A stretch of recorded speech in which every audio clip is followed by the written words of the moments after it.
apa yang aku larang kamu kena berhenti, jangan buat. Dan apa yang aku suruh, fa'tu mastata'tum, buatlah apa yang kamu mampu, kata Nabi. Nabi tak kata apa yang aku tak buat kamu tinggalkan. Nabi kata apa yang aku larang. Tiba-tiba ada orang kata Nabi tak buat, kita tak boleh buat. Macam mana? Mana dalilnya? Tak ada.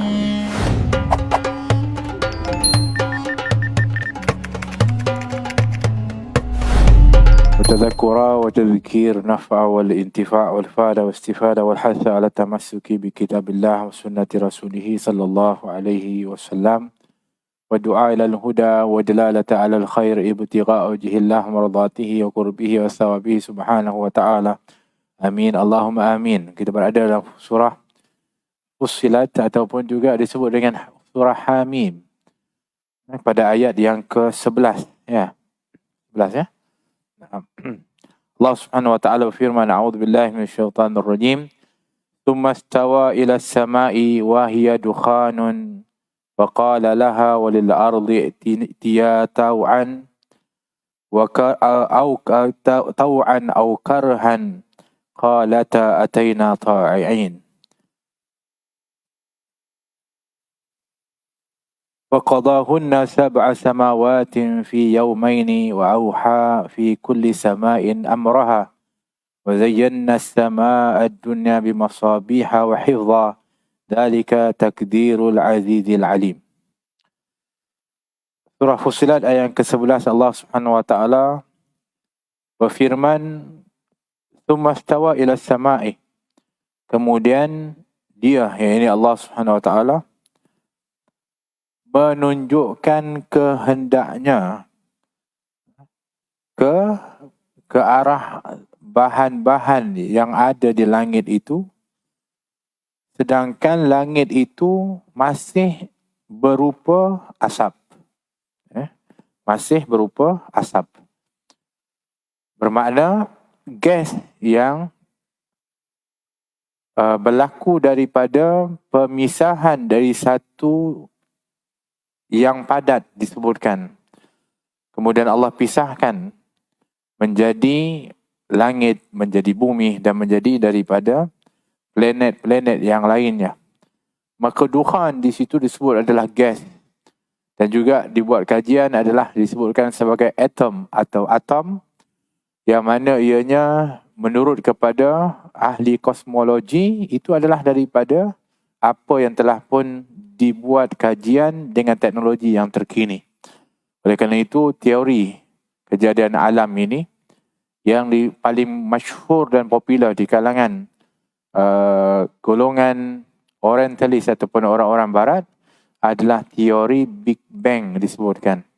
Iaitu mereka menyebutkan bahawa dengan kajian mereka bahawa seluruh daripada kejadian ini berlaku pada satu benda yang padat, yang kemudian setelah itu menjadi satu letupan. Berpisahlah ianya menjadi kepada apa yang kita lihat pada hari ini. Kenapa? Kerana mereka menemui daripada gas dan juga atom-atom perpisahan atau disebut dengan kesan radiasi yang ada di antara sebab seperti satu perpisahan atau letupan. Sedangkan Allah SWT Suratul Anbiya menyebutkan, ya memang kami telah pun jadikan langit dan bumi itu daripada sesuatu yang kami pisahkan keduanya. Menunjukkan benar apa yang mereka sangka itu betul, tapi bukan dengan letupan tetapi dengan pentadbiran Allah SWT yang memisahkan dan menyusun daripada tertib alam ini dalam tadbirnya Allah SWT, Rabbul Alamin, iaitu Tuhan sekalian alam yang mentadbir kepada alam ini. Allah SWT menjadikan langit dan apa yang ada di dalamnya. Pada waktu itu Allah berfirman kepada langit dan bumi. Allah jadikan langit itu 7 tingkatannya. Allah jadikan bumi 7 lapisannya.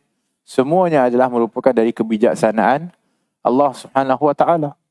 Nabi sallallahu alaihi wasallam ketika di Mi'rajkan oleh Allah Subhanahu wa taala menyebutkan tentang 7 daripada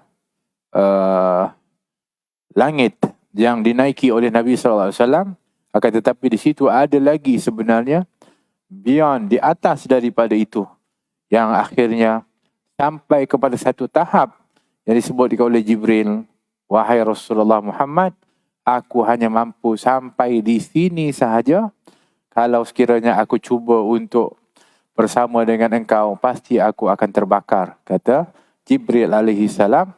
Waktu itulah Nabi sallallahu alaihi wasallam telah diperlihatkan akan kedudukan yang begitu tinggi sehingga malaikat Jibril pun tidak mampu untuk menyamai akan kemampuan kedudukan baginda Rasulullah sallallahu alaihi wasallam. Maka akhirnya Nabi sallallahu alaihi wasallam bertemu kehadiran Allah Subhanahu wa taala untuk mengambil daripada kewajipan solat di dalam peristiwa Isra wal Mi'raj yang baginda Rasulullah sallallahu alaihi wasallam. Dan Allah Subhanahu wa taala ketika menciptakan daripada langit dan bumi, Allah Subhanahu wa taala berfirman kepada langit dan bumi.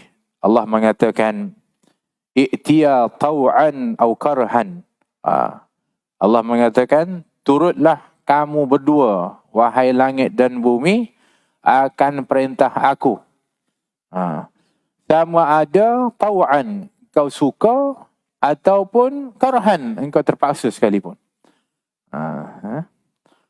Bermakna, yang namanya makhluk ini tidak ada pilihan sama sekali, kerana apa yang ditetapkan oleh Allah, itu yang pasti berlaku.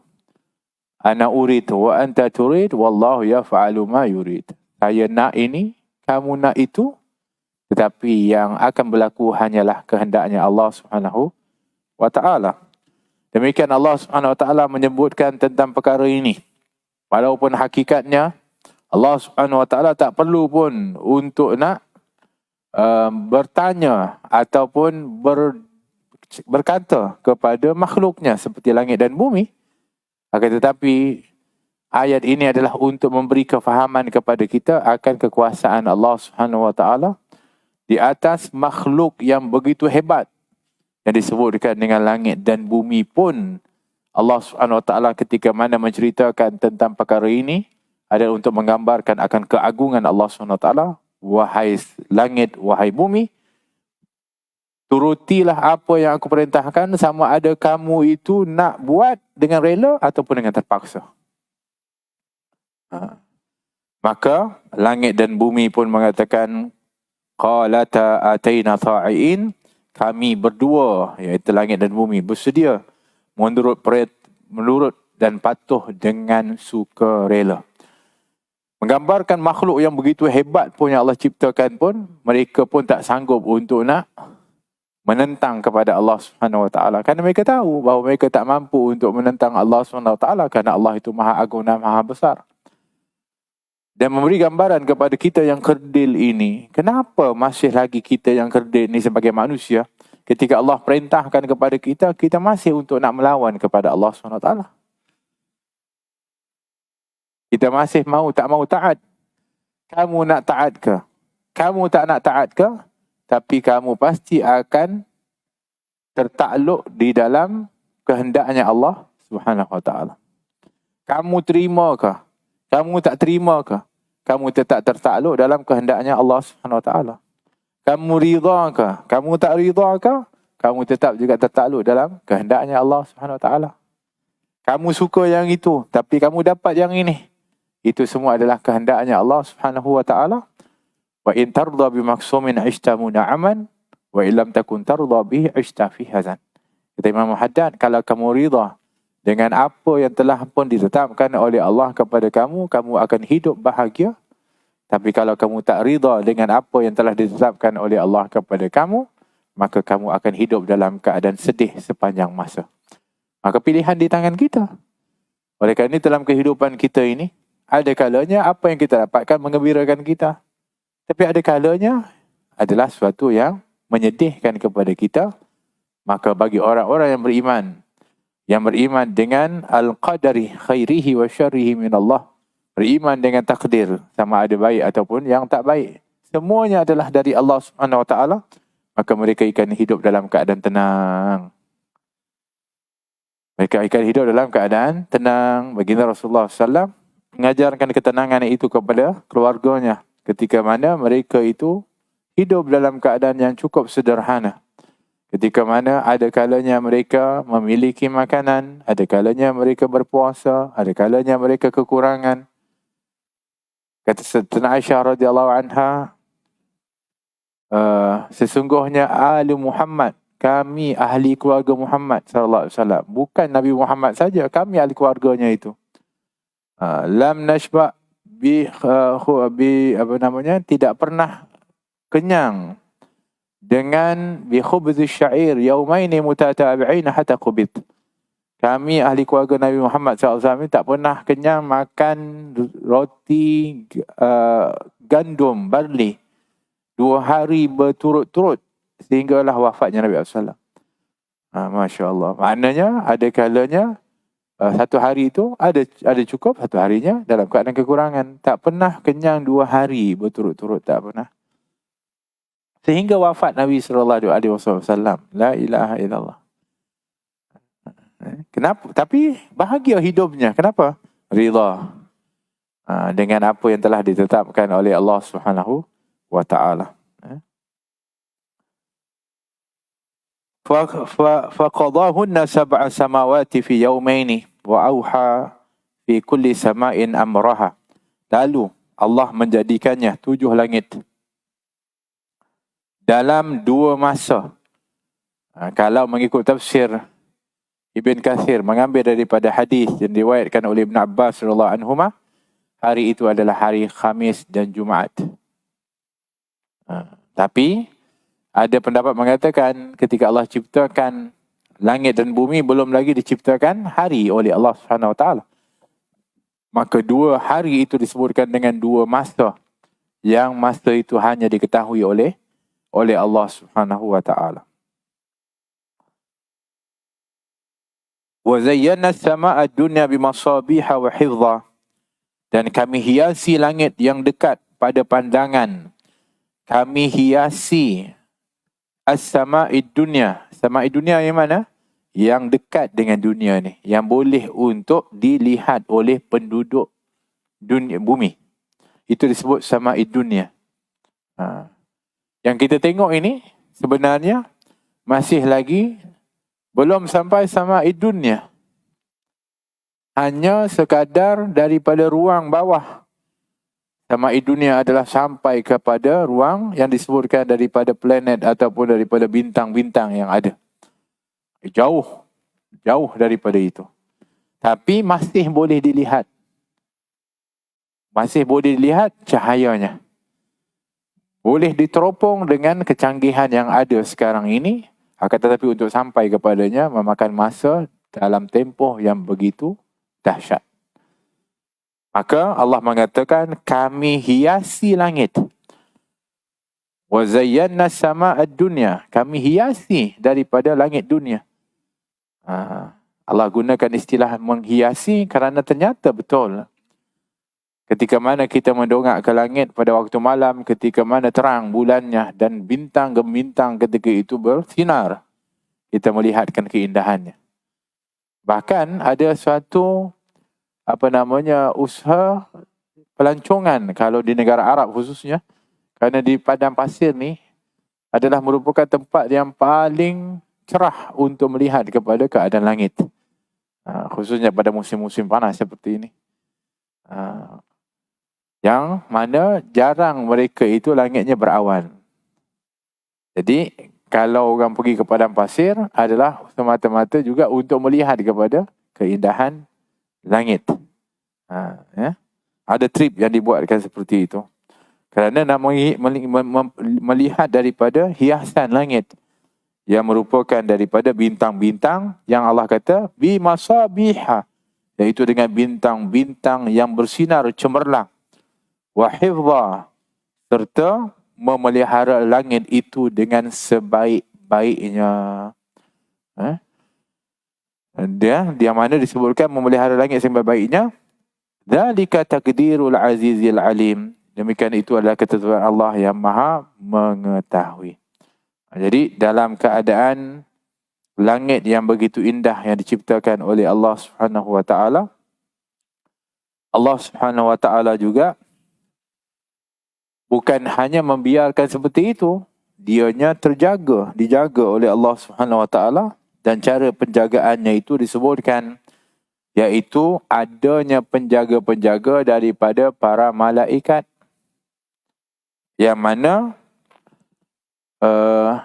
syaitan-syaitan atau jin-jin yang cuba untuk mendengar perkataan daripada malaikat tak boleh lagi untuk mendekat kepada samai dunia. Dulu pada zaman sebelum lahirnya Nabi SAW, itu jin-jin atau syaitan itu boleh naik sampai ke samai dunia dan mereka mencuri dengar perkataan daripada malaikat. Apa yang mereka buat? Mereka akan sampaikan kepada dukun-dukun dan tukar ramal yang ada dekat bumi ini. Jadi tukar ramal atau dukun mengatakan, sekejap lagi akan berlaku begini. Begini adalah berita daripada langit yang dengar oleh jin dan syaitan. Maka mereka beritahu kepada dukun atau tukar ramal supaya orang akhirnya percaya, dan masa tu mereka sudah mula lupa keimanannya kepada Allah tetapi lebih cenderung percaya kepada perkataan dukun dan tukang ramal. Kata Allah Subhanahu wa taala, innamal khamru wal maisiru wal ansabu wa azlamu rijsun min amali syaitan. Sesungguhnya minum arak, berjudi, menenung nasib dan menyembah berhala itu adalah rijsun, haram, najis daripada amalan syaitan. Menenung nasib dengan maksud meramal masa depan. Ini apa yang akan berlaku. Itu adalah haram. Tengok kepada tapak tangan. Tengok kepada bacaan-bacaan. Itu adalah haram yang disebutkan dengan tenung nasib. Hari ini, cara menenung nasib lebih moden. Tapi kita tak sedar. Kadang-kadang niat kita nak tahu berat badan. Dulu ada satu mesin. Nak tahu berat badan, nak tahu panjang tinggi. Duduk di atas tu, keluar kad. Okey. Tapi rupanya ada juga dia punya apa namanya? Skop apa benda tu? Kita masukkan tarikh lahir kita apa semua untuk kita nak tahu ideal tak ideal kita punya. Tapi dia keluarkan kita punya renungan. Ini dalam hal apa namanya, kalau bisnes begini, kalau ini begini, kita pun baca, ini bukan betul pun. Tapi apabila kita baca walaupun kita kata tak betul, ada kesan tak dalam kita? Ada. Sikit-sikit ada tak? Mesti ada. Mungkin ada betul sikit-sikit. Lepas tu kebetulan pula. Jadi pula tu. Apa yang disebutkan? Betul juga La ilaha illallah. Kadang-kadang kita ni akan diduga dengan keimanan kita supaya kita ini disebutkan ujian itu linabluwakum ayyukum ahsanu amala, menguji kamu untuk tahu di antara kamu siapakah yang paling baik amalannya, iaitu yang teguh imannya kepada Allah Subhanahu wa taala. Jadi Allah jadikan perhiasan cantik dan Allah jaga. Malaikat-malaikat akan jaga, khususnya ketika Nabi SAW nak dilahirkan. Dan sekarang ini pun malaikat lagi ataupun syaitan dan juga jin tak boleh lagi mendekat ke samai dunia. Tak boleh lagi dah.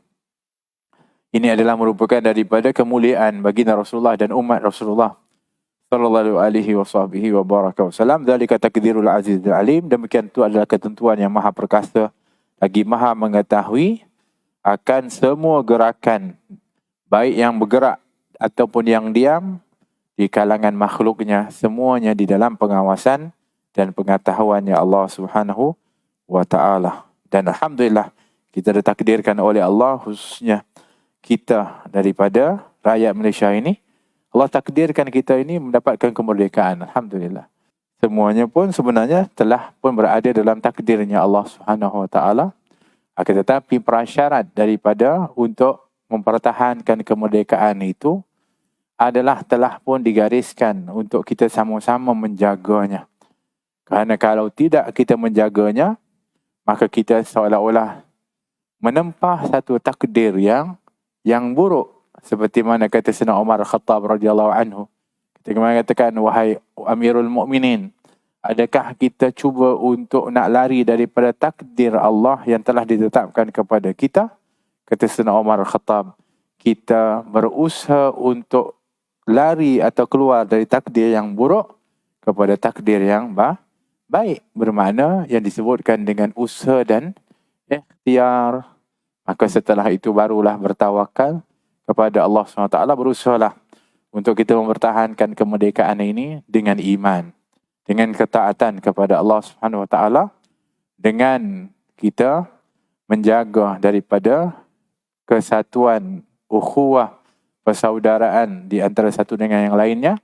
Kerana pecah belah dan juga daripada persengketaan, itulah yang nantinya akan melemahkan daripada sesama kita. Dan itu sebagai contoh yang kita lihat jatuhnya daripada Iraq, jatuhnya daripada apa lagi yang hari ini sudah habis kerana perpecahan yang berlaku, yang menguasainya akhirnya adalah orang luar. Tapi di antara mereka sebenarnya sudah rosak. Kenapa? Kerana perpecahan yang berlaku, dilagakan di antara satu dengan lainnya. Akhirnya Iraq yang terkenal dengan satu negara yang begitu kuat, hebat, akhirnya boleh untuk ditundukkan bukan dengan kekuatan daripada musuh ataupun daripada yang lain, tapi adalah kerana pecah belah di antara satu dengan yang lainnya. Maka inilah yang perlu untuk kita ambil iktibar daripada apa yang telah berlaku. Maka mempertahankan daripada apa yang kita ada ini adalah merupakan satu kefarduan. Kerana hubbul watan minal iman.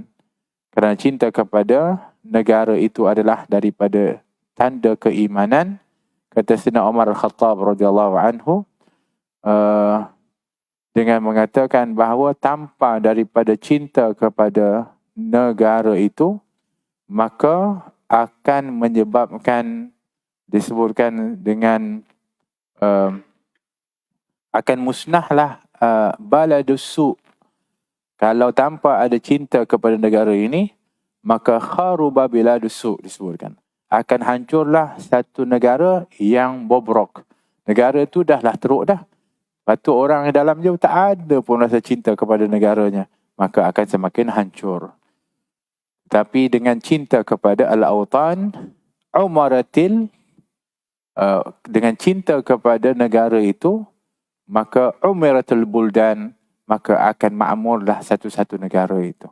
Maka perlukan kepada semangat kecintaan itu. Kerana apa? Kerana itu juga adalah merupakan daripada cara seseorang itu akan mempertahankan daripada kedaulatan sesuatu negara itu. Wallahu ta'ala a'lam bis-shawab.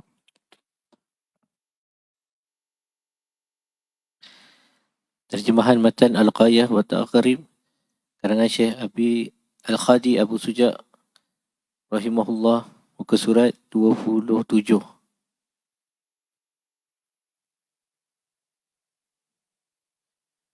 Wa yahrumu bil haid wan nifas samaniyatu asya' as-salah was-saum wa qira'atul Qur'an wa masbul mushafi wa hamluh wa dukhulul masjid wa tawaf wal wad'u wal istima'u bima baina surrati war rukbah.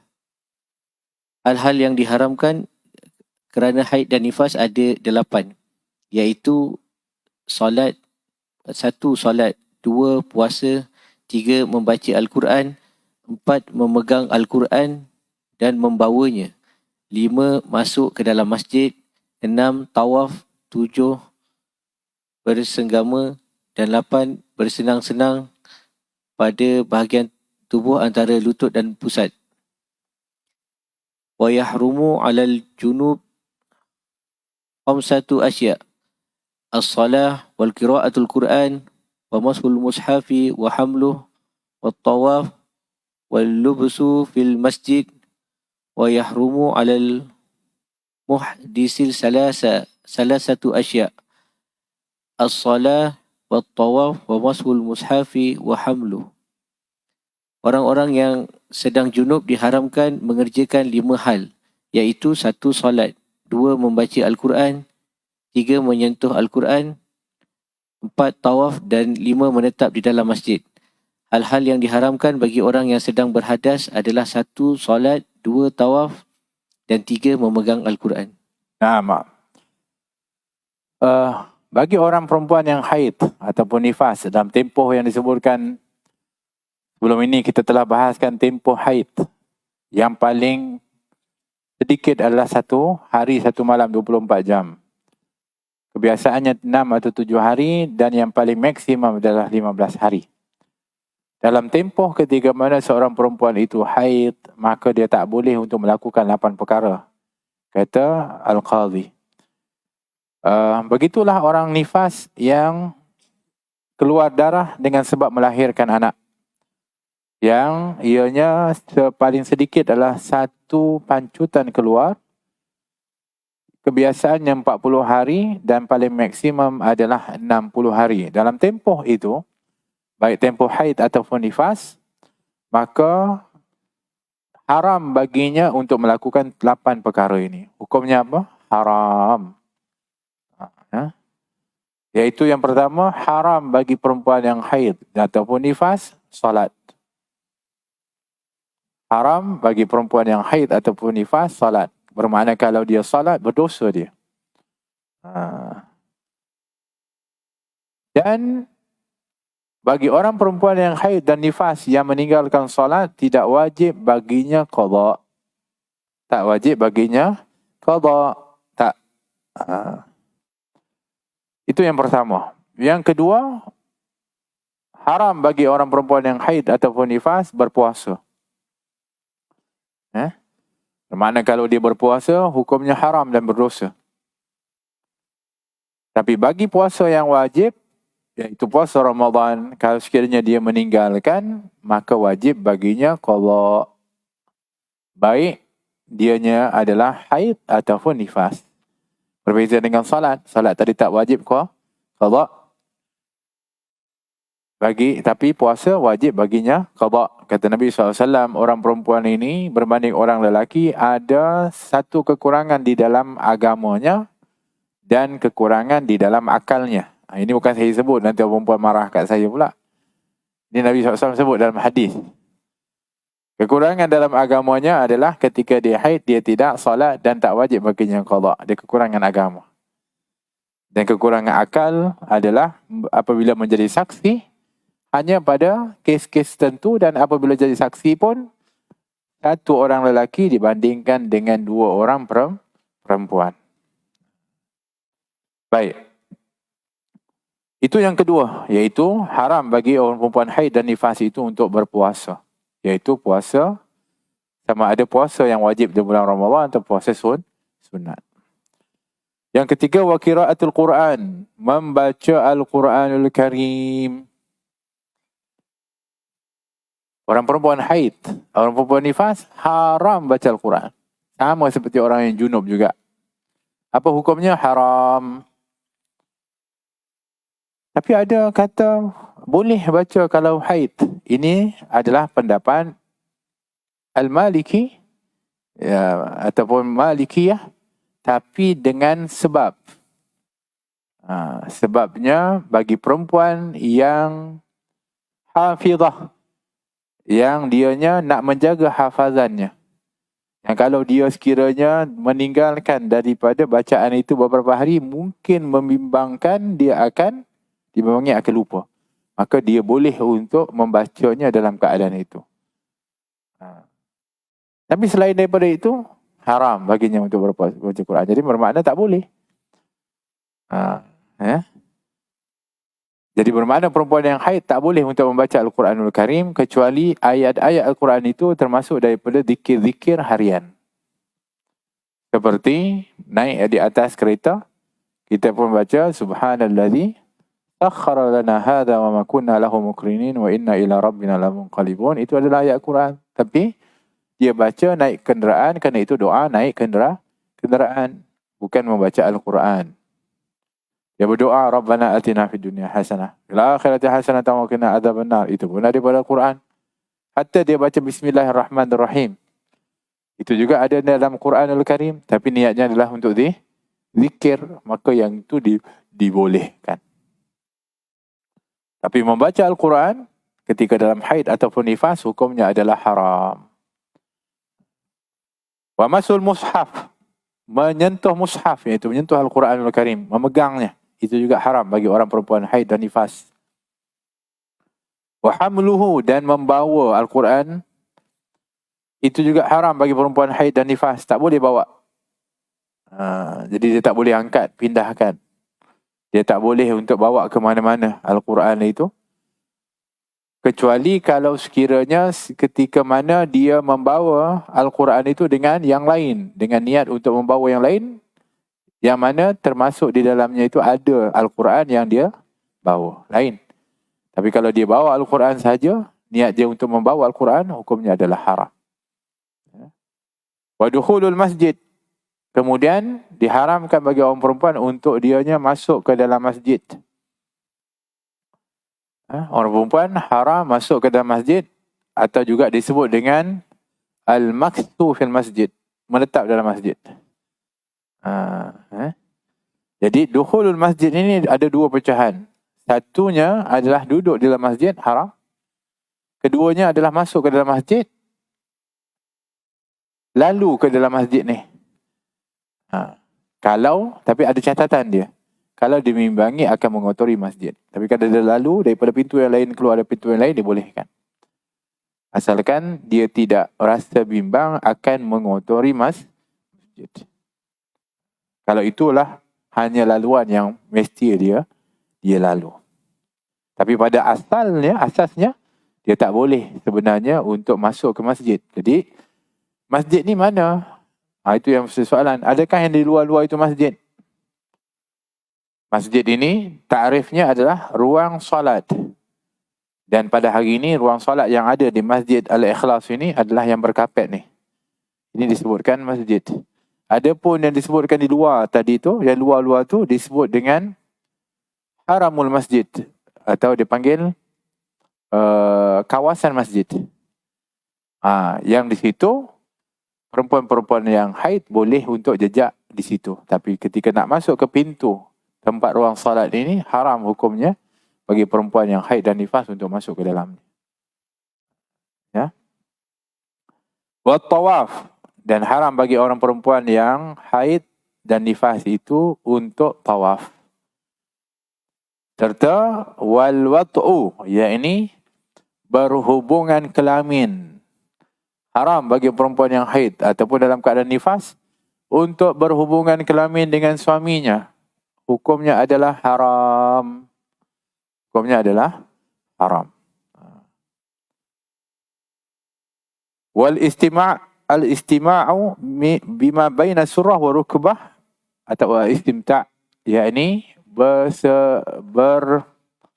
kita panggil apa? Berseronok.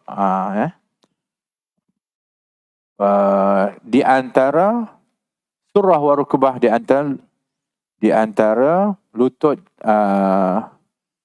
dan juga dan pusat dan lutut. Sebenarnya pada dasarnya yang dilarang adalah al-jima'.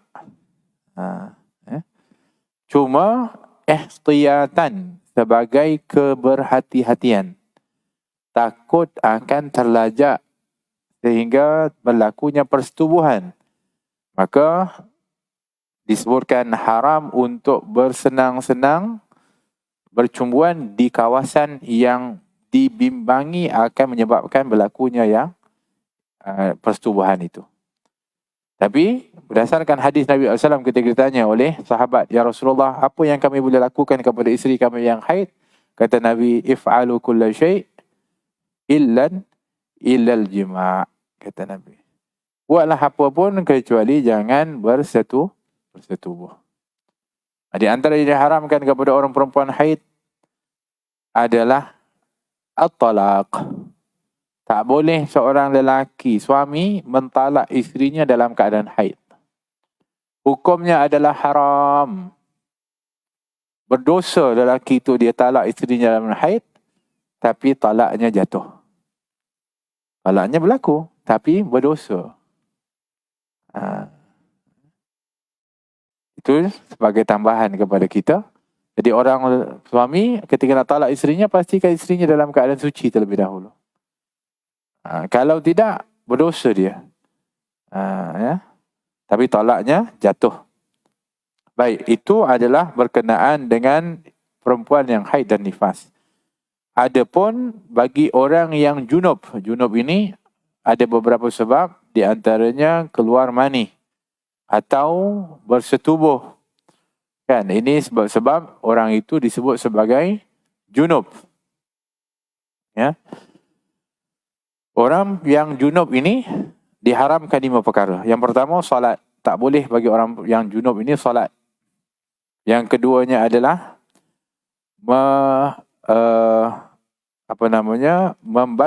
membaca Al-Quran dalam keadaan junub. Sebelum dia mandi wajib. Kalau dia mandi wajib, selesai. Dia tak mandi wajib dalam keadaan junub, maka tak boleh dia baca Al-Quran. Tak boleh dia memegang kepada Al-Quran. Dia tak boleh membawa Al-Quran, dan dia tak boleh untuk tawaf, serta al-lubsu fi masjid, menetap dalam masjid. Dia tak boleh buat perkara-perkara ni ketika dalam keadaan janabah dan keadaan junub. Ya? Jadi orang yang junub dia tak boleh masuk masjid. Orang yang junub ini tak boleh untuk dia tawaf. Dia kena mandi wajib dulu, baru dia boleh untuk melakukan perkara tersebut. Allahumma salli ala sayyidina Muhammad. Jadi tak boleh dia membaca Al-Quran ketika dalam keadaan junub. Sebab itu disebutkan orang yang junub cepat-cepatlah, hendaklah dia cepat-cepat mandi atau mengangkat hadasnya dengan mandi, atau sekurang-kurangnya dia berwudu. Kerana orang yang junub ini, bahkan ketika dia makan dan minum pun makruh. Dia dalam keadaan junub. Ya, ni contohnya bersama dengan isterinya. Kemudian dia pun nak makan, nak minum selepas tu, dia tak mau mandi dulu. Maka hukumnya makruh makan dan minumnya tu. Bahkan tidurnya juga makruh dalam keadaan junub. Kata Nabi SAW, orang yang dalam keadaan junub ini, malaikat rahmat itu akan menjauh daripadanya. Jadi disuruh bersegera ketika itu mandi. Tapi kalau tidak, maka angkatlah kemakruhan itu dengan berwudu. Tak larat nak mandi sejuk, contohnya wudu. Jadi apabila dia berwudu, terangkatlah kemakruhan itu. Boleh makan, boleh minum, boleh tidur. Dalam keadaan tidak makruh. Itu salah satu daripada cara untuk mengangkat kemakruhan ketika seorang itu dalam keadaan junub. Syekh Daqiqul Aid, seorang ulama besar dalam mazhab Syafi'i. Dia ketika belajar, dia ni disebutkan Ibnu Daqiqul Aid, anak penjual kuih raya. Atau anak kepada pembuat kuih raya. Dia pun tolong ibu dia jual kuih raya. Dia belajar, dia berniaga. Dia berniaga. Jadi dia ni belajar tak berapa pandai. IQ dia pun tak berapa tinggi. Dia pun hidup dalam keadaan yang cukup sederhana. Terpaksa menolong ibu dia. Tapi dia tekun ketika belajar. Ketika belajar sungguh-sungguh dia. Dan apa saja yang dia dapat tangkap dalam otak dia yang lemah itu, dia akan amalkan. Itu dia punya kesungguhan. Ya, orang lain dapat, kalau belajar 10 dapat 9, dia mungkin dapat 1 atau 2, tapi 1 dan 2 ni betul-betul dia buat. Yang dapat 9 tu belum tentu dapat buat 1 pun.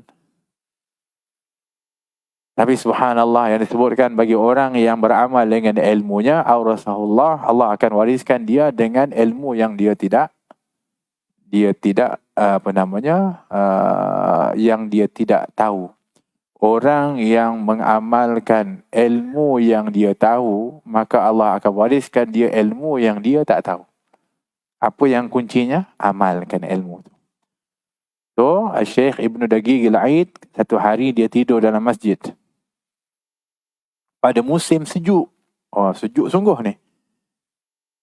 Takdir Allah, dia bermimpi malam itu, mimpi minta maaf, basah, mimpi keluar mani, minta maaf. Bangun dia. Dan dia ingat yang dia belajar, di antara yang tak boleh untuk dilakukan oleh orang yang junub adalah meletak dalam masjid. Tak boleh. Satu. Itu dia ingat sangatlah. So dia keluar masjid. Kemudian dia ingat pesanan guru tu, kalau orang junabah ni, malaikat rahmat tak dekat dengan dia. Cepat-cepat kena mandi. Dia pun pergi mandi. Walaupun dalam cuaca yang sangat sejuk. Sejuk sungguh, tapi dia mandi. Sebab yang itu dia ingat. Lepas dia dah mandi, kemudian dia berwuduk. Dia masuk masjid. Kemudian dia ingat ketika kamu masuk masjid. Dan ketika kamu berwuduk, kamu dianjurkan bersolat. Dia solat 2 rakaat. Dia tidur balik. Tidur, takdir Allah, dia mimpi lagi. Masya Allah. Bangun lagi, ya Allah, basah lagi. Keluar lagi, mandi lagi. Ni bersejuk ni. Masuk lagi, solat lagi, tidur lagi. Mimpi lagi. Yang ketiga. Masya Allah. Keluar lagi, mandi lagi dalam keadaan kesejukan. Masuk solat. Dia tidur malam itu. Bermimpi dengan mengatakan, wahai Ibnu Daqiqil Aid, kerana engkau telah mengamalkan ilmu yang kau pelajari, maka aku kurniakan engkau ilmu yang kau tak pelajari. Bangun jadi alim dia. Masya Allah. Kita tak tahulah nak mandi ke tidak. Wallahu alam. Ada heater pun kadang-kadang tak apa pula nak mandi. Masya Allah. Naam. Baik, bagi orang yang muhdis, orang yang ada hadas kecil, maksudnya orang yang tidak berwuduk. Ini yang maksud al-muhdis ini, orang yang tak ada wuduk. Maka tak boleh untuk melakukan 3 perkara. Yang pertama, tak boleh solat, kerana solat itu tak sah tanpa wuduk.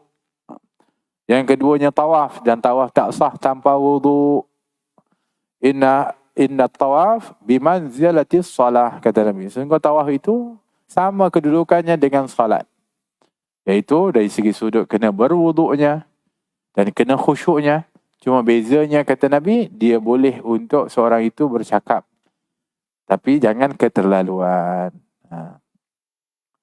Yang ketiga, wa masul mushaf wa hamluhu, iaitu memegang kepada Al-Quran atau juga membawa Al-Quran. Maka yang ni tak boleh dilakukan orang yang dalam keadaan tidak berwuduk. Tak boleh menyentuh Al-Quran. La yamassuhu ilal mutahharun. Tak boleh untuk menyentuhnya kecuali orang yang suci. Yang ada wuduk boleh. Tapi yang tak berwuduk tak boleh untuk memegang mushaf. Tak boleh memegang mushaf ini termasuklah kulit mushaf. Termasuklah kulit Quran tu. Tak boleh. Jangan kata Qurannya. Kulitnya pun tak boleh. Subhanallah. Ini kulit. Ini. Bahannya adalah daripada kotak. Perasan tak? Ini kotak ni. Dimampat kan? Buat. So mungkin kotak ni duduk dekat jalan-jalan biasa. Dululah. Kita pun kadang-kadang kotak lebih tu kita letak jadi tempat pijak kita, tempat duduk kita. Kemudian dia masuk dalam satu proses. Dia dimampatkan, dia jadi satu ni cover ni buat. Kemudian terpilih dianya menjadi cover kepada Al-Quran. Al-Quran. Jadi cover Quran. Macam inilah.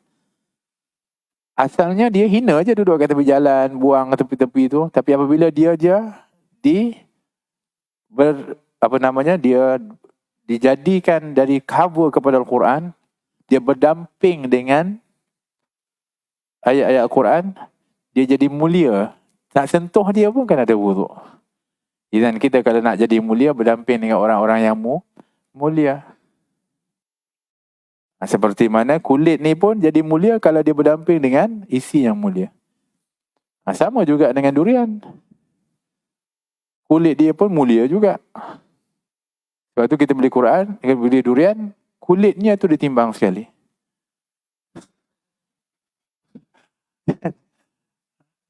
Yang kita bayar tu kulit lebih berat daripada isi dia.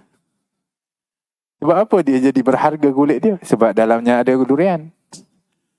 Dan kalau kita nak jadi orang yang mulia, yang betul, berdamping dengan orang yang mulia.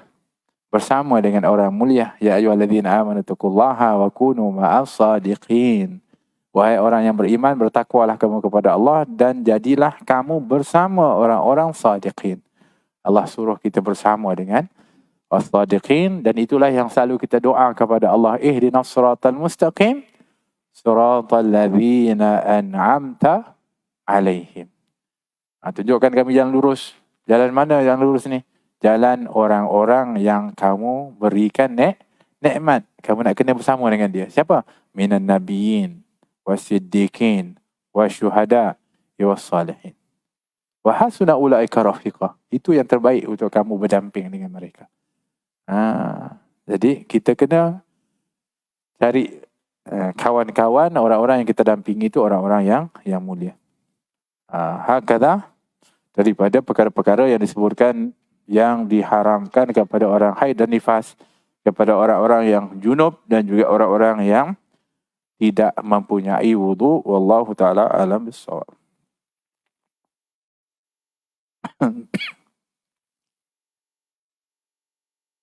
Bismillahirrahmanirrahim. Radhiyallahu ankum.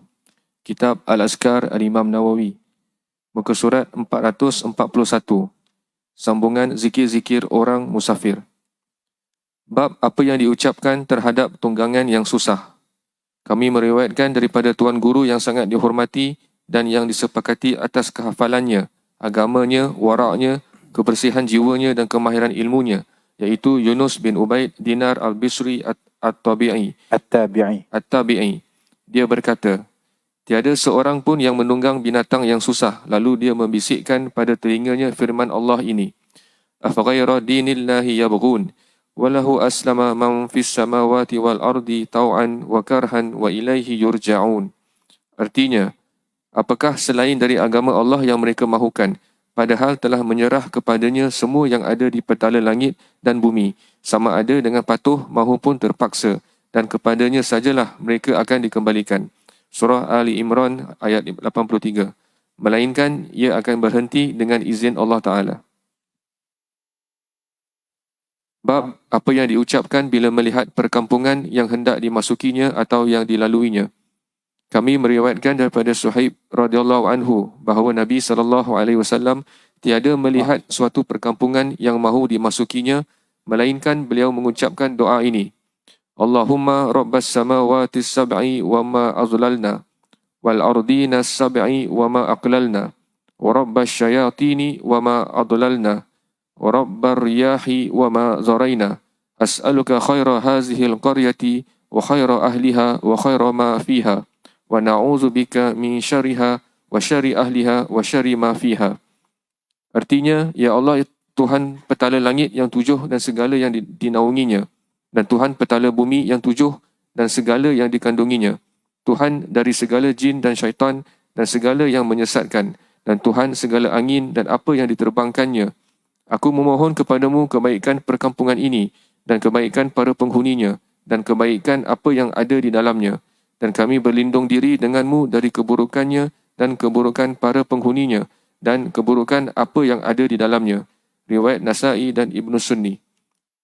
Kami meriwayatkan daripada Siti Aisyah radhiyallahu anha, dia berkata, adalah Rasulullah sallallahu alaihi wasallam apabila mendatangi suatu tempat yang hendak dimasukinya, beliau akan mengucapkan doa ini, Allahumma inni as'aluka min khairi hazihi wa khairi ma jama'ta fiha wa a'udzu bika min syarriha wa syarri ma jama'ta fiha. Allahumma rzuqna hayaha wa a'izna min wabaha wa habbibna ila ahliha wa habbib salihi ahliha ilaina. Artinya, ya Allah, ya Tuhanku, sesungguhnya aku memohon dari kebaikan bumi ini dan kebaikan apa yang engkau kumpulkan padanya, dan aku berlindung diri denganmu dari keburukannya dan keburukan apa yang engkau kumpulkan padanya. Ya Allah, ya Tuhan kami, kurniakanlah kami kemewahannya dan selamatkanlah kami dari wabaknya. Sukakanlah kami kepada para penghuninya dan sukakanlah orang-orang yang soleh dari para penghuninya kepada kami. Riwayat Ibnu Sunni. Nah, bab apa yang diucapkan terhadap tunggangan yang susah. Maknanya tunggangan ni degil. Yang namanya haiwan tunggangan khususnya pada zaman dulu ada berbeza keadaan-keadaannya. Ada kalanya dia okey, ada kalanya tak okey. Dan ada kalanya dia taat, ada kalanya dia degil. Sebab tu doa ketika naik kenderaan disebutkan subhanallazi sakhkhara lana hadza. Maksudnya Allah yang telah menundukkan ini kenderaan kepada kami, untuk kami. Ia menundukkan atau yang menyebabkan jinaknya daripada haiwan tunggangan itu adalah Allah Subhanahu Wa Taala. Kalau sekiranya Allah nak jadikan dia liar, maka dia akan jadi liar. Jadi biasa seperti juga yang namanya makhluk itu ada moodnya, kan? Ada kalanya dia okey, ada kalanya dia tak okey. Tapi subhanallah ada ikhtiar. Seperti mana yang disebutkan tadi oleh Imam Nawawi ketika menyebutkan amalan yang dilakukan daripada amalan ini kecuali insya-Allah dianya mujarrab. Diambil daripada seorang tabi'in iaitu Yunus bin Ubaid Dina al-Busri al-Tabi'i. Tabi'in iaitu seorang tabi'in. Yang mana menyebutkan tak ada seorang pun yang menunggang binatang yang susah. Lalu dia baca atau membisikkan di telinganya firman Allah Ta'ala iaitu dalam surah Ali Imran ayat yang ke-83. Dia baca afa ghaira dinillahi yabghun.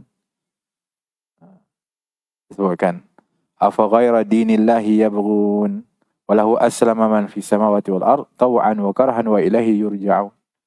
Dia baca begitu dekat telinga daripada tu. Masya-Allah, melainkan ia akan berhenti dengan izin Allah Ta'ala. Kan? Jadi kalau dia liar, kita baca tu, dia jinak. Itu maksud dia. Dia akan jadi jinak. Soalan dia, bolehkah kalau kita baca kat kereta kita? Kat motor?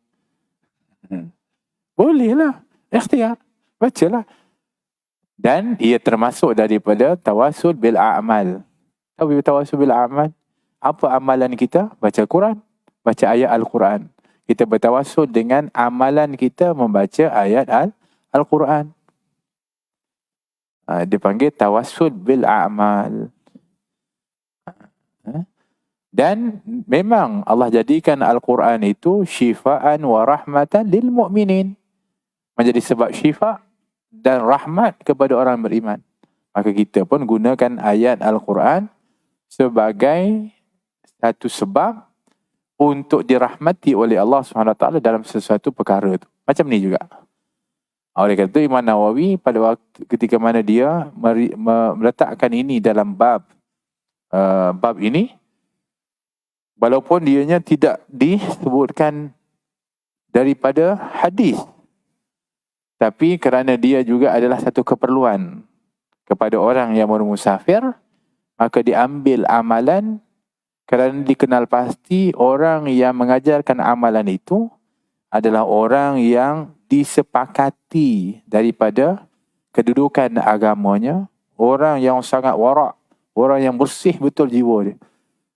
Dan ini juga sebagai satu dalil bahawa kita boleh mengambil amalan daripada orang yang soleh walaupun dianya tidak ada daripada hadis tertentu. Asalkan apa yang diajarkan itu bersumber daripada maknanya ada ayat Al-Quran, amalan ayat Al-Quran contohnya, ataupun daripada zikir-zikir yang mana dia tidak sama sekali bertentangan dengan syarak ataupun dengan Al-Quran ataupun sunnah hadis. Maka boleh. Jadi jangan jadi orang yang tak ada, ini Nabi tak pernah buat, jadi tak pernah buat, kita tak boleh buat. Kaedah mana dia pakai? Allah mengatakan apa yang Nabi suruh, kamu buat. Apa yang kami larang, kamu tinggal. Dalam hadis juga Nabi mengatakan, wa ma ataitukum ma nahakum anhu fantahu. Apa yang aku larang, kamu kena berhenti. Jangan buat. Dan apa yang aku suruh, fa'tu mastata'tum. Buatlah apa yang kamu mampu, kata Nabi. Nabi tak kata apa yang aku tak buat, kamu tinggalkan. Nabi kata apa yang aku larang. Nabi tak kata apa yang aku buat, aku tinggalkan yang kamu buat. Tiba-tiba ada orang kata Nabi tak buat, kita tak boleh buat. Macam mana? Mana dalilnya? Tak ada. Kan? Tapi kalau dia kata saya tak nak buat, kalau Nabi tak buat, terpulang. Boleh. Tapi untuk melarang orang lain dengan alasan itu dan dalil itu adalah salah. Orang buat sesuatu yang Nabi tak buat, tapi tak bertentangan dengan syarak, tak boleh untuk kita larang. Tapi untuk larang diri kita, saya tak nak buat kalau Nabi tak buat, terpulang. Ada. Kalau kita tengok contoh Imam Ahmad bin Hanbal, ketika dia nak makan tembikai, waktu orang bagi dia makan tembikai, bahkan orang tu nak suruh dia makan juga. Dia mengatakan, makanlah wahai imam. Kerana sesungguhnya riwayat Nabi SAW memakan tembikai. Betul. Nabi pernah makan tembikai dalam riwayat. Imam Ahmad bin Hanbal ni ketika dengar, Nabi makan tembikai. Ketika dia nak ambil, betul dia tak jadi. Maka tanya, kenapa kamu tak makan sedangkan Nabi makan tembikai? Memang aku tahu Nabi makan tembikai, tapi aku tak tahu macam mana Nabi makan. Adakah dah dibuang dari kulit dia ke, atau dengan kulit dia ke? Jadi kerana tak tahu tu, saya tinggalkan. Itu dahsyat lah. Kan? Yang kita yang cakap tadi Nabi tak buat lah apa semua, makan juga tembikai. Macam-macam dia buat. Kan? Tapi Imam Ahmad bin Hanbal tidak pernah pun dalam mazhabnya mengatakan apa yang Nabi tak buat, tak boleh buat. Tak. Tapi apa yang dilarang itu akan jadi beberapa hukum. Wa imma haram atau makruh. Yang perintah itu wa imma wajib ataupun sunnah ataupun harus. Itu sebabnya ketika memahami kepada satu-satu ayat di dalam Al-Quran atau hadis perlu mempunyai guru dan perlu difahami dengan betul, khususnya apabila dianya nak dikaitkan dengan hukum dan hakam, mestilah ianya dirujuk dengan para fuqaha, iaitu ahli fiqh yang tahu untuk nak memahami kepada pengertian-pengertian dalam hukum. Ya. Baik, kemudian apa yang diucapkan ketika melihat perkampungan yang nak dimasuki? Kita ni pergi satu tempat, kita nak masuk kampung yang baru. Atau kita nak lalu ke satu tempat. Maka diajarkan doa kepada kita oleh Nabi SAW. Khususnya doa itu tidak lain adalah mendoakan daripada kesejahteraan, keselamatan kita. Kerana kita nak masuk ke satu tempat tu, kita adalah orang asing. Dan kita masuk ke tempat yang asing daripada kita. Dan kita akan berhadapan dengan perkara yang kita sendiri tak tahu keadaan-keadaannya. Wa imma orang kampung itu orangnya baik-baik dan menerima, ataupun orangnya tidak menerima kedatangan kita. Maka doa ini penting. Kerana doa huwal ibadah. Doa itu sendiri pun ibadat, dan doa itu adalah yang boleh mengubah kepada sesuatu itu dengan izin Allah Subhanahu wa taala. Maka doa ini memohon agar mudah-mudahan akan mendapat kebaikan dalam kampung itu. Nabi Musa ketika ikut Khidir alaihi salam masuk satu kampung. Kita tengok dalam Quran Al-Karim. Kan? Kita faham bahawa kalau orang Arab khususnya, itu kalau kiranya datang orang luar, itu akan disambut sungguh-sungguh sebagai seorang tetamu. Itu adat kebiasaan orang Arab. Bahkan ada kalanya mereka berebut untuk nak menjadikan orang luar itu sebagai tetamu kerana itu satu kemuliaan. Tapi Nabi Musa ketika Nabi Khidir masuk ke kampung tu, mereka dalam keadaan kepenatan, dalam keadaan kelaparan.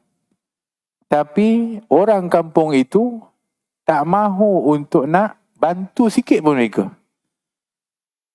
Dan tak ada pun yang nak ajak jadi tetamu kepada tu. Allah. Kampung apa tu betul. Tak dipedulikan dua orang ni. Walaupun orang ni orang hebat ni, Nabi Musa dan Khidir ni. Minta lah, tak sikit lah kalau kami lapar. Tak bagi. Ya Allah. Sampailah dia sampai ke tempat. Nabi Khidir pula dalam keadaan susah macam itu. Kampung yang tak apa-apa ni, dia pergi betulkan pula tembok tu. Dia berdirikan, dia bangunkan. Nabi Musa pun tengok, guru dia kan, Khidir tu, dia dah isytihar. Dia pun ambil juga tolong buat, tapi dalam tu dia mengeluh lah. Apalah kita pergi buat tolong orang ni. Orang punya teruk kampung ni, kan lebih baik kalau kita minta upah ya. Itu yang akhirnya kata Nabi Khidir, hada firaqi baini wa bainik. Inilah perpisahan di antara aku dengan kamu. Sebab itu kali ketiga ketika dia komplain. Kan. Kemudian barulah diterangkan fa'amal jidar. Jidar ini, tembok ni, dimiliki oleh dua orang anak yatim. Yang tertanam di bawahnya kanzul lahumah. Dia punya harta kat bawah ni. Wa abuhuma salihah. Dia punya orang tuanya soleh. Dia punya ayah dia ni saleh, tapi dalam tafsir kata bukan ayah dia. Yang saleh itu datuk dia yang ketujuh. Datuk dia yang ketujuh dia saleh, dan dia berharap dia akan dapat nanti keturunan dia tu dia akan dapat manfaat daripada apa yang ada dekat bawah tembok tu. Allah Subhanahu Wa Taala sebab solehnya orang ni, Allah simpan amanah tu. Dan waktu ketika nak terbongkar tu, keduanya belum lagi baligh.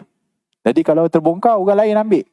Maka Allah utuskan dua orang paling mulia sekali pada zaman tu, Khidir dan Musa, untuk bangunkan. Untuk semata-mata nak selamatkan kepada anak yatim tu punya harta.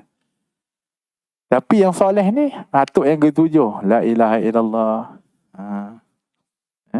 Sebab tu kita ni kadang-kadang,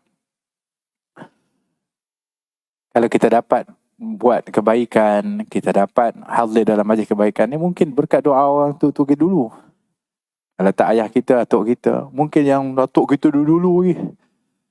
Kalau Ba'alawi mungkin daripada doanya Imam Muhajir ilallah, Faqih Mugaddam, dia tak pernah putus untuk doakan kepada keturunan dia.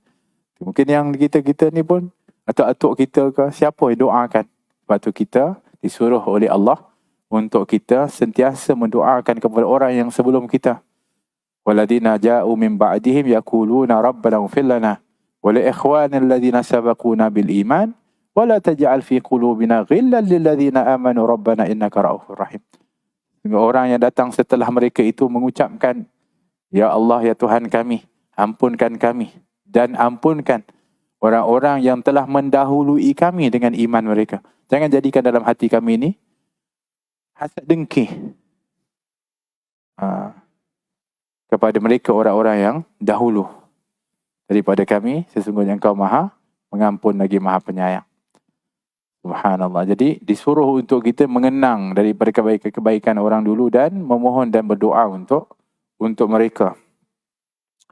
Jadi itu disebutkan ketika mana kita masuk dalam satu tempat, kita berdoa kepada Allah Subhanahu Wa Taala, minta perlindungan dari Allah Subhanahu Wa Taala, dan juga di antaranya minta lindung daripada wabak yang ada di tempat tu. Kita pun tak tahu apa penyakit yang ada di tempat yang kita nak pergi tu. Nabi SAW ketika sampai ke Madinah, yang pada asalnya namanya Yathrib, sebenarnya tempat itu terkenal juga dengan wabaknya. Waktu masuk ke Madinah, di antara yang ditimpa wabak itu adalah sahabat-sahabat utama Rasulullah. Di antaranya Abu Bakar As-Siddiq kena wabak. Bilal bin Rabah kena wabak. Semuanya akhirnya mengadu kepada Nabi, ya Rasulullah. Maka Nabi SAW angkat tangan, ya Allah, pindahkan wabak ini ke Juhfah, kata Nabi SAW. Nabi suruh untuk pindahkan, minta kepada Allah, wabak ini dipindahkan satu daerah bernama Juhfah. Maka kemudian Nabi SAW mengatakan, ya Allah, berkatilah bumi Madinah ini. Dan jadikanlah semua daripada tanamannya dan juga biji-biji dan sebagainya adalah barakah. Maka Nabi mengatakan debu dan tanahnya adalah syifa, kata Nabi SAW.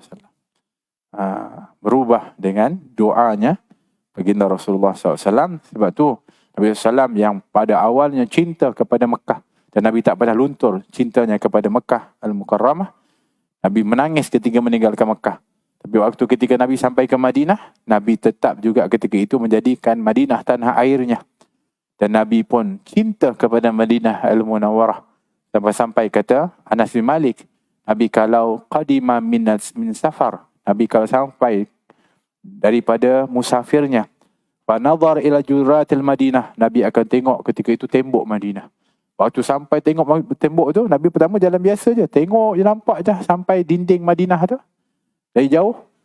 Maka kalau Nabi pada waktu itu akan, ketika naik di atas, kalau Nabi itu berada rakiban dabbah harrakaha, Nabi ketika naik atas tu, Nabi akan cepatkan dia punya tu, min hubbiha, kerana Nabi cinta betul dengan Madinah. Nampak Madinah je rindu, terus nak cepat.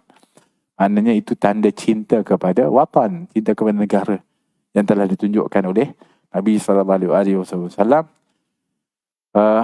Maknanya itu adalah merupakan daripada sikap baginda Rasulullah SAW, dan ini diajarkan kepada kita untuk kita berdoa ketika mana kita nak masuk ke satu tempat. Dan ketika masuk dalam satu tempat itu, kita ada adab sebagai tetamu, sebagai orang luar, supaya kita tak buat perkara yang boleh untuk menyinggung dan juga mengganggu kepada orang-orang tempatan. Oleh kerana itu disebutkan, belajarlah kamu tentang orang yang berada di tempat itu, dan sesuaikanlah dengan adat-adat mereka selagi tidak bertentangan dengan syariat. Supaya apa? Supaya kamu itu tidak menyusahkan dan mengganggu kepada kebiasaan-kebiasaan mereka. Bermakna, kalau kita pergi ke tempat khususnya yang menjaga kepada tata susila tertentu, kita kena ikut. Setiap tempat itu ada adat dan kebiasaannya. Maka kita juga perlu untuk mengikutinya selagi mana tidak bertentangan dengan syarak. Wallahu ta'ala a'lam bissawab. Dan juga dalam doa itu di antaranya adalah memohon kepada Allah Subhanahu Wa Taala, seperti mana disebutkan, ya Allah, jadikanlah kami bertemu dengan orang-orang yang mulia dan orang-orang mulia suka kepada kami. Kerana setiap tempat itu ada insan-insan yang dimuliakan oleh Allah Subhanahu Wa Taala. Dan mudah-mudahan kalau kita pergi satu tempat tu, kita akan dapat bertemu dengan orang-orang yang soleh, dan orang soleh itu suka kat kita. Jadi kalau orang soleh suka kat kita, kita jumpa dia, Masya Allah, kita untung. Kerana pandangan orang-orang soleh ini adalah merupakan pandangan yang membawa rahmat dari Allah Subhanahu Wa Taala. Kitab Syarhul Ainiyah, Wasiat Para Wali dan Salihin, karangan Habib Ahmad bin Zain Al-Habsyi, nafa'anallahu bi ulumihim fi darain amin. Surat 203. Riwayat mengenai keutamaan bersalawat tidak terhitung jumlahnya. Allah berfirman, Inna Allah wa malaikatahu yusalluna 'alan nabi ya ayyuhallazina amanu sallu 'alaihi wa sallimu taslima. Sesungguhnya Allah dan malaikat-malaikatnya bersalawat atas Nabi.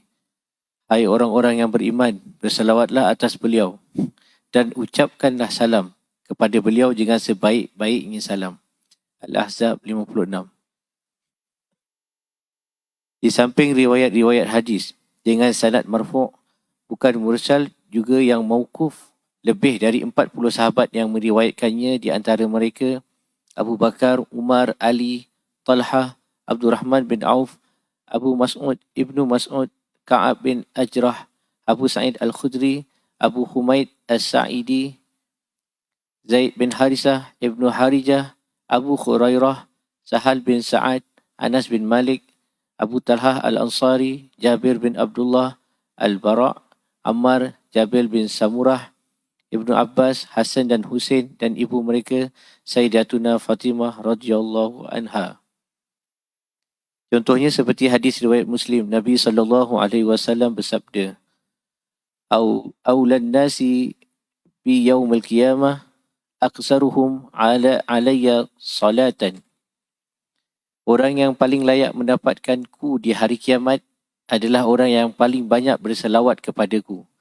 Nabi SAW bersabda, Sallu alayya fa inna salatakum tablughuni haitsu kuntum. Berselawatlah kalian kepadaku kerana selawat kalian akan sampai kepadaku di mana pun kalian berada. Nabi SAW bersabda, Ma min ahadin yusallimu alayya illa raddallahu alayya ruhi hatta arudda alaihi salam. Tidak seorang pun memberi salam kepadaku, melainkan Allah mengembalikan rohku hingga aku membalas salamnya. Kedua hadis ini diriwayatkan oleh Abu Daud dari Abu Hurairah dengan sanad sahih. Arti ruh di sini adalah ucapan atau suatu bahagian peranan roh kerana Nabi SAW tetap hidup. Nabi SAW bersabda, Raghima anfu rajulin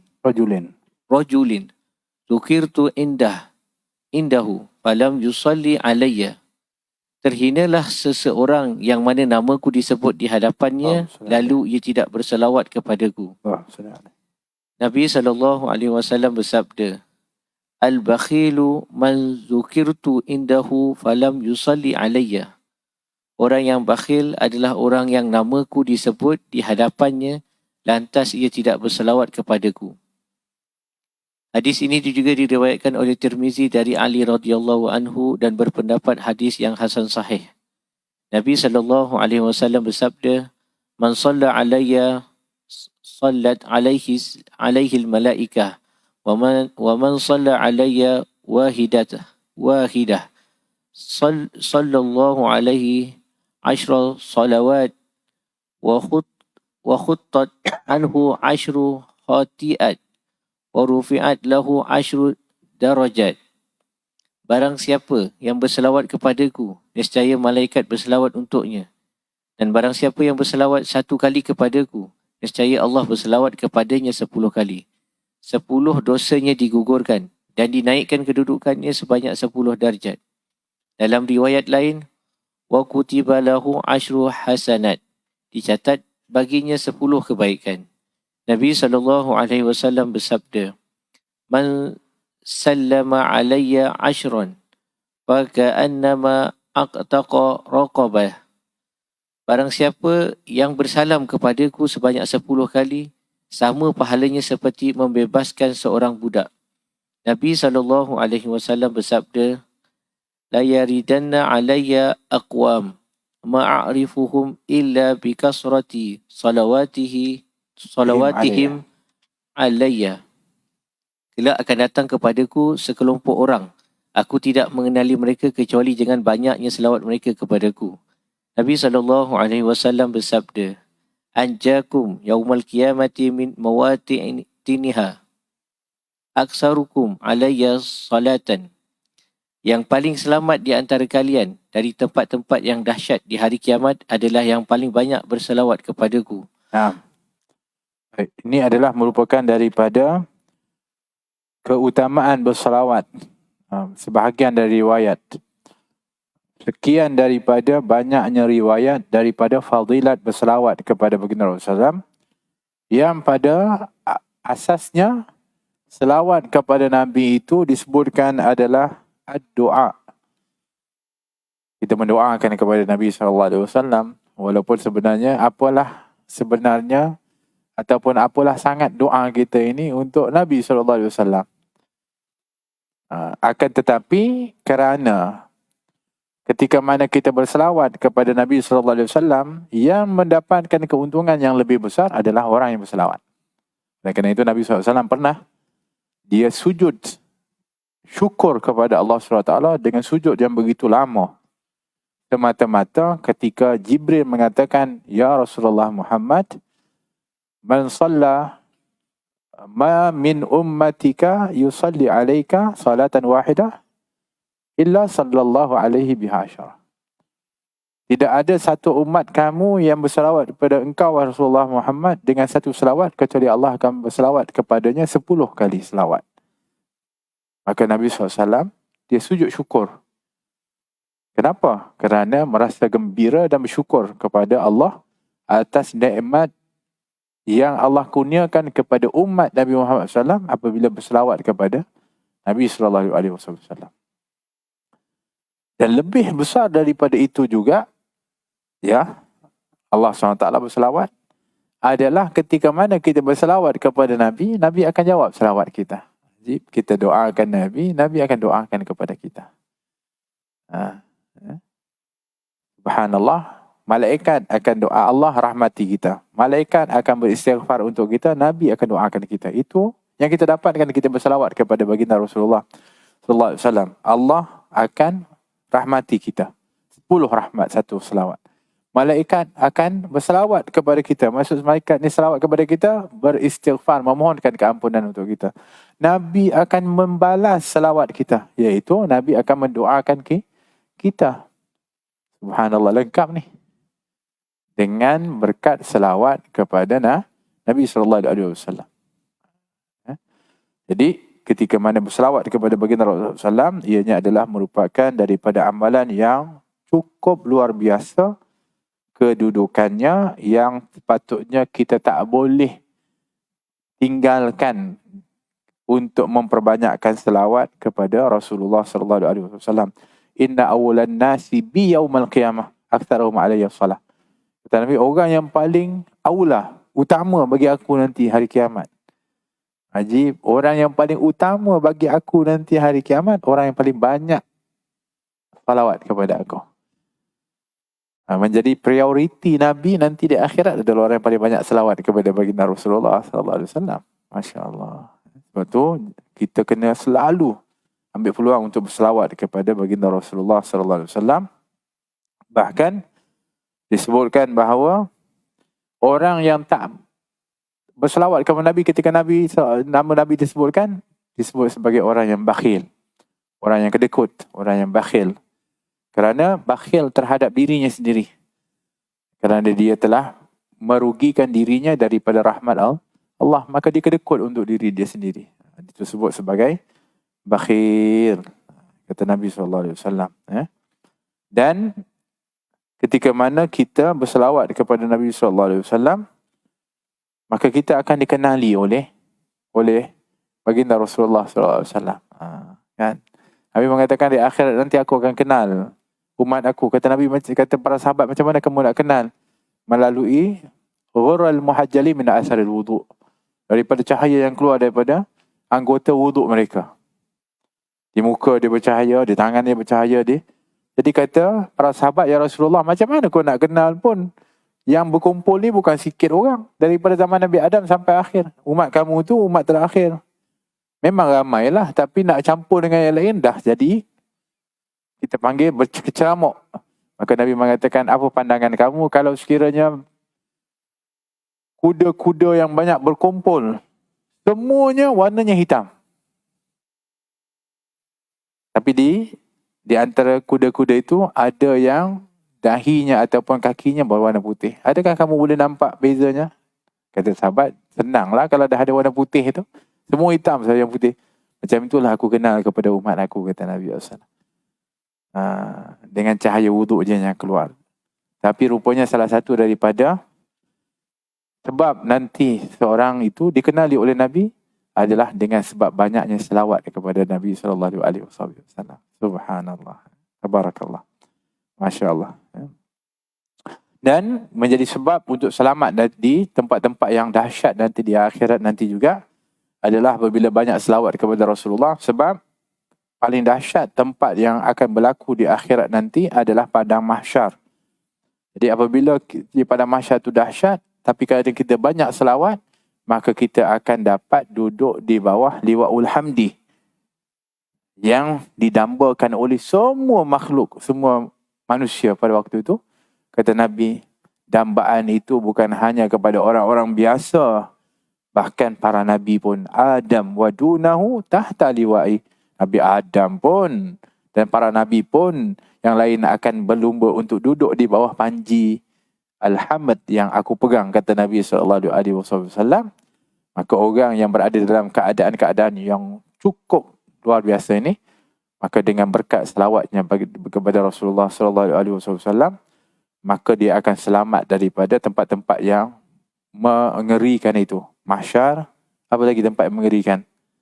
Hisab, mizan, timbangan, dan tiganya adalah sirat. Maka dengan berkat selawat kepada Nabi, tempat-tempat yang menakutkan ini, dia akan selamat. Tak nak lagi selawat kepada Nabi, Allah ruginya kita. Bahkan Allah sentiasa berselawat kepada Nabi. Malaikat sentiasa berselawat kepada Nabi. Dan Allah perintahkan kita, orang beriman, untuk sentiasa berselawat kepada Nabi. InsyaAllah nanti kita akan sambung lagi daripada riwayat-riwayat tentang fadilat berselawat kepada baginda Rasulullah SAW yang disebutkan di penghujung daripada kitab ini, yang insyaAllah nanti kalau kita selesai di kitab ini, insyaAllah nanti kita akan pilih kitab yang lain untuk kita sama-sama bahaskan dalam Majlis Ta'lim Sawa'us Sabil. Jazakumullah khair kepada semua yang mengikuti pengajian ini, khususnya yang hadir di Masjid Al-Ikhlas ini, dan juga yang menuntut melihat secara online. Mudah-mudahan Allah Subhanahu Wa Taala merahmati kepada kita semua, dan setiap khutbah langkah kehadiran di sini mudah-mudahan akan diberikan ganjaran yang besar oleh Allah Subhanahu Wa Taala, menjadi sebab untuk dipermudahkan jalan kita ke syurganya Allah Subhanahu Wa Taala, insya-Allah, dan diberi angkat darjat oleh Allah, diampuni dosa-dosanya oleh Allah Subhanahu Wa Taala. Dan bagi yang tak mampu hadir dan juga yang mengikuti secara online, mudah-mudahan Allah Subhanahu Wa Taala juga melimpahi rahmat kepada mereka, dan diberikan oleh Allah Subhanahu Wa Taala futuhal arifin, diberikan kefaqihan, kefahaman di dalam agama, dan juga dijadikan kita sempurna di dalam keyakinan dan keikhlasan kepada Allah Subhanahu Wa Taala. Mudah-mudahan Allah berikan kesembuhan kepada kita yang sakit dari hissi, sama ada zahir dan batin kita, dan dibersihkan oleh Allah hati-hati kita, diikhlaskan niat-niat kita, dan mudah-mudahan Allah pandang kita dengan pandangan rahmatnya. Dan mudah-mudahan kemerdekaan yang kita kecapi ini, nikmat dari Allah Subhanahu Wa Taala, dikekalkan dan ditambah rahmat oleh Allah Subhanahu Wa Taala, menjadikan negara kita bardatun tayyibatun wa rabbun ghafur, dijaga oleh Allah Subhanahu Wa Taala keamanan ini, dipilih oleh Allah orang pemimpin yang mulia dan baik, dan yang taat kepada Allah Subhanahu Wa Taala, yang dapat untuk melaksanakan amanah-amanah kepada rakyatnya, dan diberikan oleh Allah Subhanahu Wa Taala daripada rezeki yang melimpah ruah daripada langit dan bumi oleh Allah Subhanahu Wa Taala, khususnya kepada negara kita dan amnya kepada negara kaum muslimin yang lainnya. Dan juga mudah-mudahan Allah mengangkat wabak wal bala dan juga al-adha, dan juga Allah berikan perlindungan khususnya kepada saudara-saudara kita yang sekarang ini dizalimi, ditindas, seperti berada di Palestin dan di tempat-tempat yang lain. Mudah-mudahan Allah menyelamatkan daripada saudara-saudara kita yang berada di Pakistan yang menghadapi banjir yang besar, dan mudah-mudahan Allah melindungi daripada segala musibah-musibah, dan mudah-mudahan Allah Subhanahu Wa Taala menyatukan hati-hati kita khususnya di kalangan kaum muslimin dengan ikatan ukhuwah Islamiyah dengan kalimat la ilaha illallah Muhammadur Rasulullah sallallahu alaihi wasallam. Ya rabbal alamin, Allah rahmati kepada habaib yang hadir, diberikan oleh Allah Subhanahu Wa Taala rahmat kebaikan kepada mereka, kepada yang membantu berkhidmat. Mudah-mudahan Allah angkat darajat, dan mudah-mudahan Allah memberikan ganjaran yang besar juga kepada pihak masjid yang sentiasa memberi laluan kepada kita untuk meneruskan majlis ilmu ini. Jazakumullahu khairan katsira ya rabbal alamin wa khairun nasirin birahmatika ya arhamar wa ala hadhihi ya qulti salihah jami'a fil akhirah wa ila hadratin nabi Muhammadin sallallahu alaihi wasallam. Al-Fatihah. A'udzu billahi minasyaitonir rajim. Bismillahirrahmanirrahim. Alhamdulillahi rabbil alamin arrahmanir rahim maliki yaumiddin iyyaka na'budu wa iyyaka nasta'in ihdinas siratal mustaqim siratal ladzina an'amta 'alaihim ghairil maghdubi 'alaihim waladdallin. Amin.